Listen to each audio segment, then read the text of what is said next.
En attendant, il est 6h03 sur Europe 1. Tournez la page des retraites. Emmanuel Macron essaiera ce soir, allocution à 20h. Ce sera à suivre bien sûr en direct sur Europe 1. Avant ça, le président réunit les cadres de la majorité et plusieurs ministres qui ont défendu la promulgation de la loi tout le week-end. Maintenant, quelle stratégie pour trouver une nouvelle majorité? Une fois de plus, Alexis de la Fontaine, tous les regards se tournent vers la droite et les Républicains. Le mois dernier, Alexis, certains députés LR avaient sauvé de justesse le gouvernement lors du vote de la motion de défiance. Oui, 40 députés les républicains n'ont pas voté la censure, c'est vers eux qu'il faut se tourner maintenant, glisse un ministre de premier rang.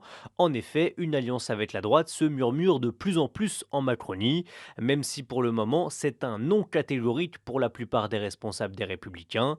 À droite, certains élus restent farouchement opposés à la politique du chef de l'État, comme Aurélien Pradier. Plusieurs députés pourraient quand même franchir le Rubicon, une liste d'une quinzaine de noms circule en plus haut lieu.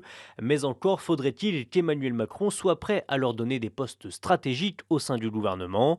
Enfin, pour tenter de réaffirmer leur singularité, les républicains déposeront bientôt une proposition de loi sur l'immigration qui va bien au-delà de ce que propose déjà le gouvernement.